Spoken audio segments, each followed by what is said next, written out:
group of people were often featured on the Chautauquan program, the inventors. And here in Montana, you have not only an inventor of musical instruments made, often out of cardboard, but a duo of an amazing folk musicians as well.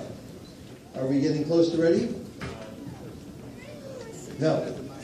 It's okay, we have music to cover this. We have music to cover it, though. Or I could tell a little joke. Would you guys like to hear a little joke? All right. Now, it's not that offensive. Why does the crack in your butt go up and down like this and not sideways like that? Why? Anyone? So when you slide down the banister, you don't go. I thought that was obvious.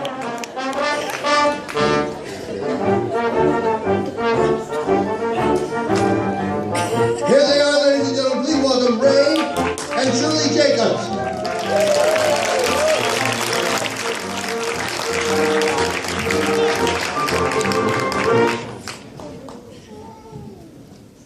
Thank you. That's the first time we've ever had anybody play an intro for us when they walked on stage.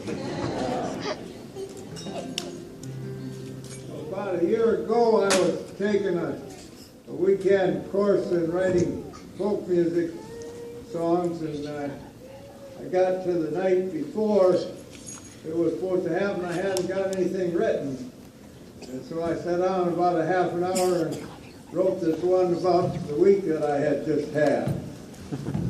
It was kind of a tough week, that's why I hadn't had any time.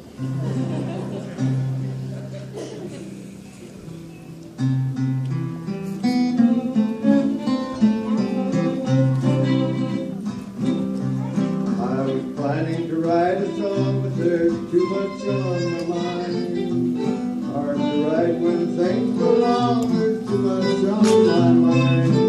And I hope that I can muddle through, and that's this little song will do. My friends, I wrote it just for you, too much on my mind.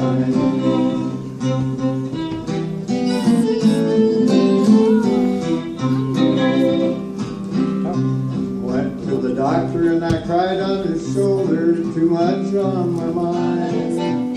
He wrote my medicines in his folder, too much on my mind. He said, we got a CAT scan, your insides, I sincerely hope you will survive. You're insured, so I gotta keep you alive, too much on my mind.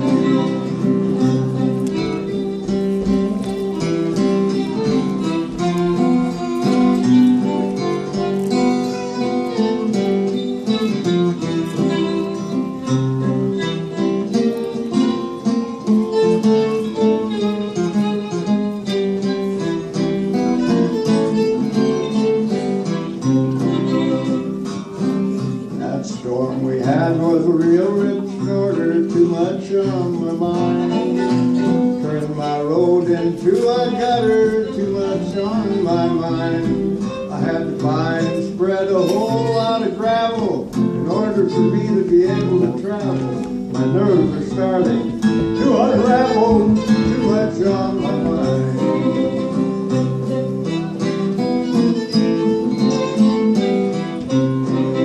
My wife's coming. Wife's been gone and there's no time for cooking, too much on my mind. The place is messier and messier looking, too much on my mind. When she comes home she may turn around, take her stuff to another town, or join the circus and marry a clown, too much on my mind.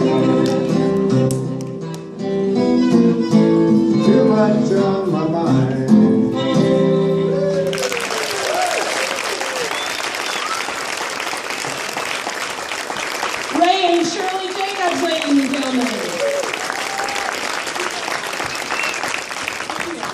Hello, lovely Libby-tarians.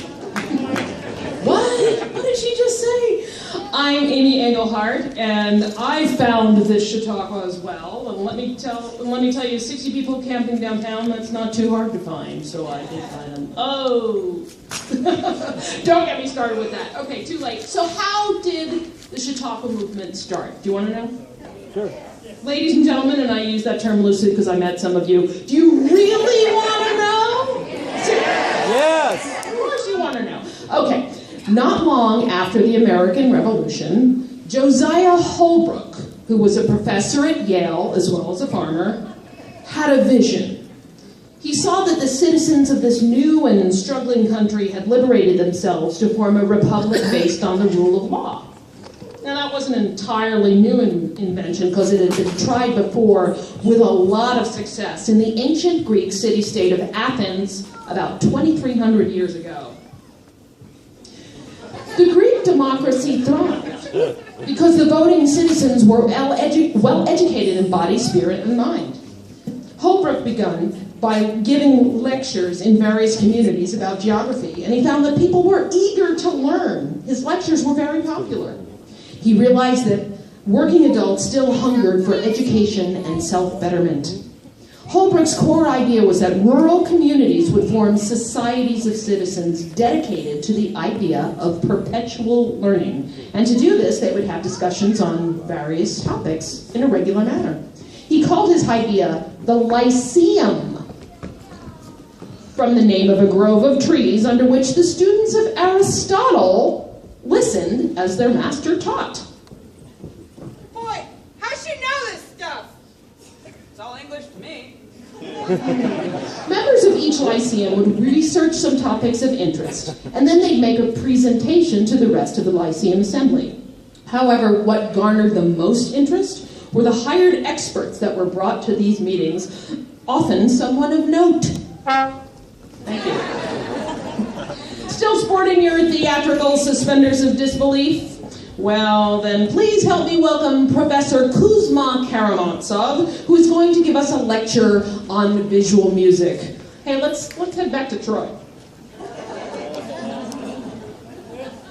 Juggling is a series of events, throws and catches happening with respect to time. Music, similarly, is a series of events, notes graphed across a continuum of time. Now, that relationship between time and events in music is called rhythm. That same term, rhythm, can be used to describe the same relationship in juggling.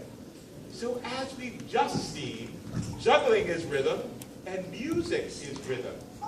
Now, logic tells us that if A equals B and B equals C, then A equals C, therefore, juggling is music. I didn't go to college for nothing. I had to pay for it. And now, the Flying Karamazov brothers would like to perform for you a percussion ensemble for juggling quartet. The time signature is 5-4. That's a bit of rhythm so natural, it's condoned by the Pope. Gentlemen?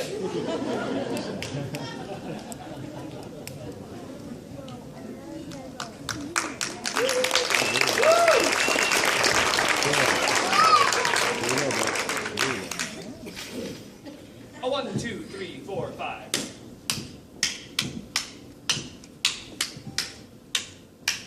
1, 2, 3, 4, 5.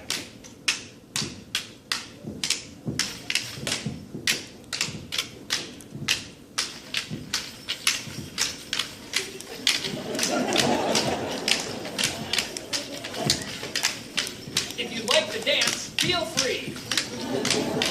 Don't dance, just feel free.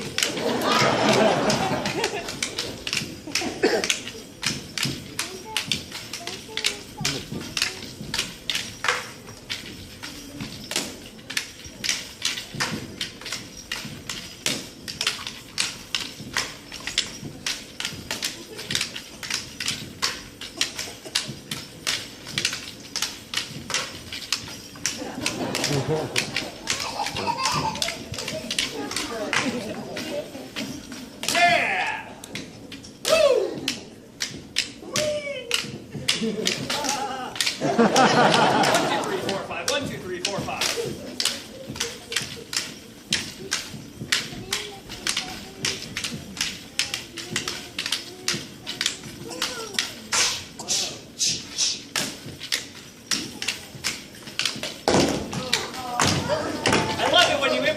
Cheers!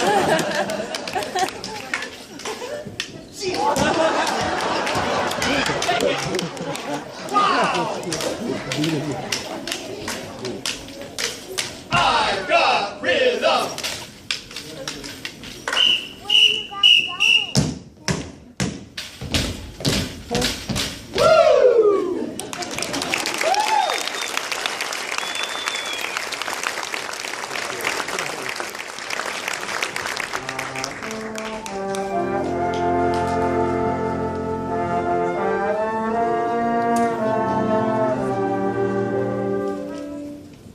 They say it's a Great Depression. We're all so poor, yet somehow we're managing. We're living in a boarding house, and I'm going to school and working when there's work. Sometimes I just go for a walk outside of town, where there's just mountains rising up on all sides, and I can hear the dry yellow grass of summer whisper as the wind winds down the Clearwater River. I walk along the highway, and I feel as my shoes turn into wheels, and my dress into a car, and it takes me far away. They say today's the last time Chautauqua's coming, but it's gone broke just like the rest of the country. There aren't too many people in the tent today. I snuck in. One of the Chautauqua crew gave me a wink and let me in under the fence. The program says that next up is a magician. We could use a little magic right now. It says here that he hails from Queens, New York, via the Wild West boomtown of Port Townsend, Washington. Joey Pipia.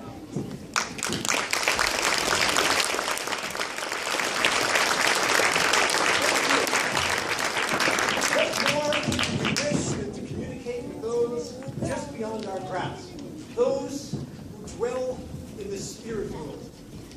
It takes unique skill and fearless courage to summon the voices of the dead. Throughout history, the psychic tradition thrived with seers, oracles, mediums. The famous Fox sisters channeled the spirit of Abraham Lincoln sitting in seance with his widow. It is our great fortune to have here with us tonight a descendant of these psychics, my daughter, Pipia.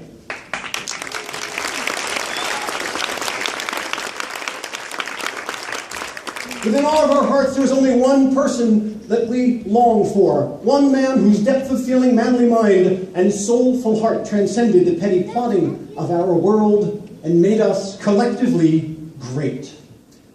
Johnny Cash.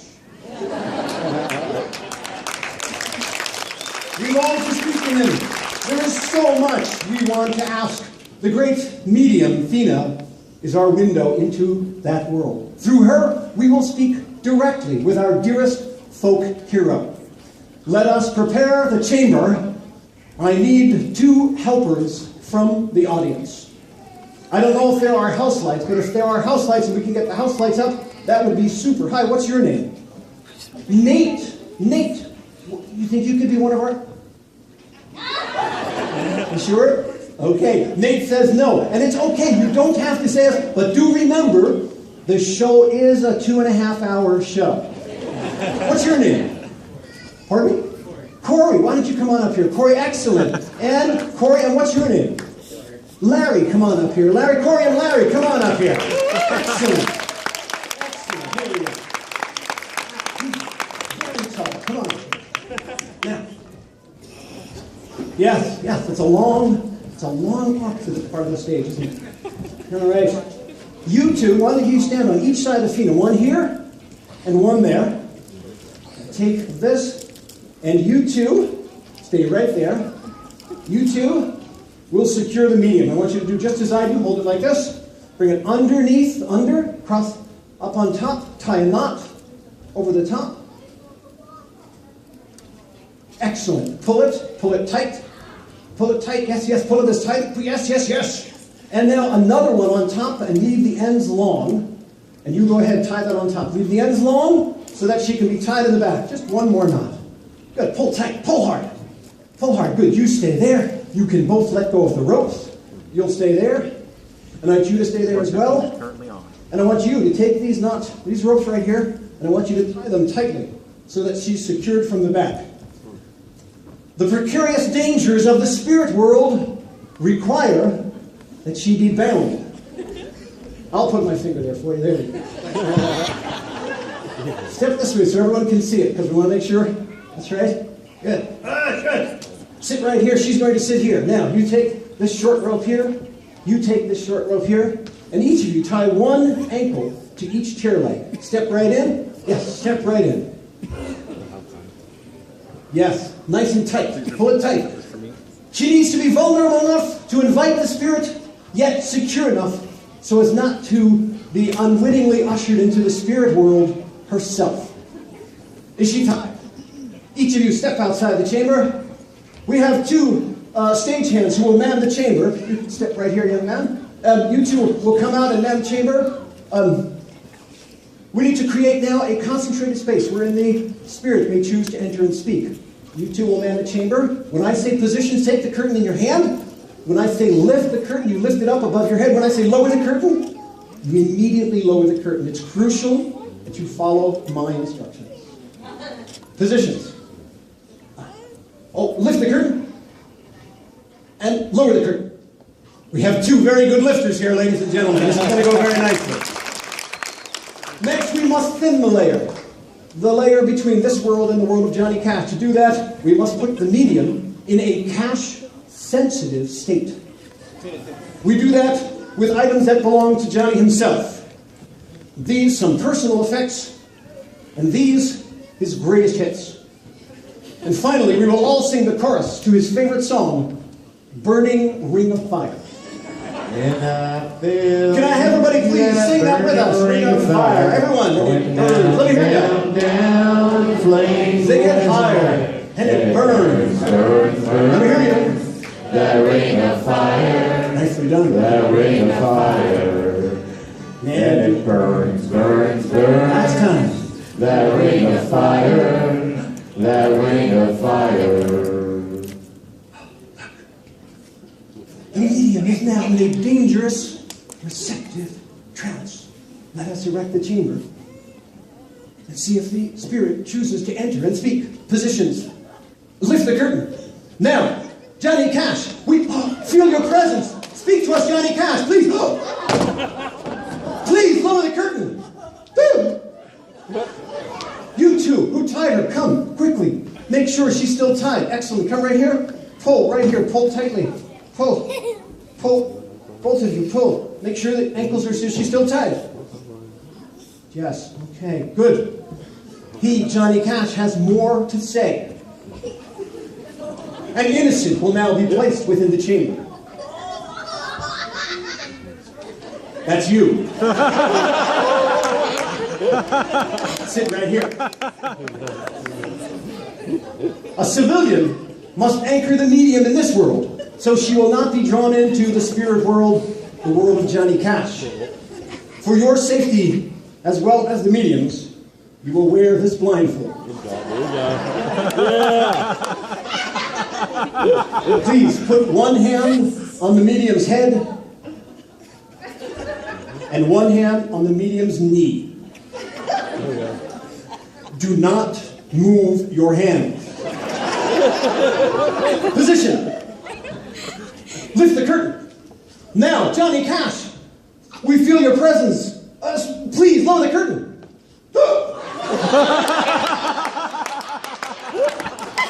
He's here in this chamber. Please come. Make sure she's still tied. You can let go. Make sure the knots are crazy, isn't it? Yes. Tight. Right here. Check right there. You may step outside. He, Johnny Cash, will make one third and final communique. Johnny Cash owned one and only one black jacket. That black jacket is here today. Here in this theater, here in my hands. We now offer this garment to Johnny to take back and wear in the spirit world forevermore. Positions, lift it a little higher right now. Good, a little higher still, yes. Lift the curtain. Now, take the jacket. We give you back the jacket. Please lower the curtain.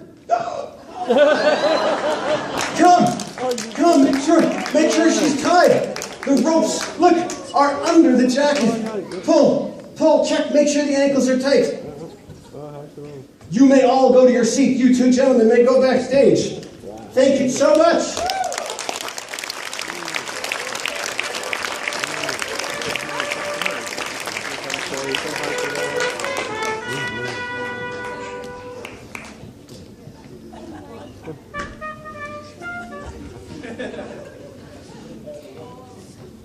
No matter. I think you're pull that through.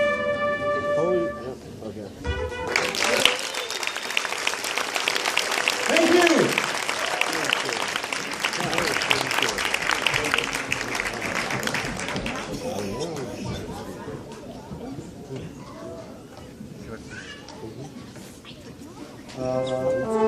you.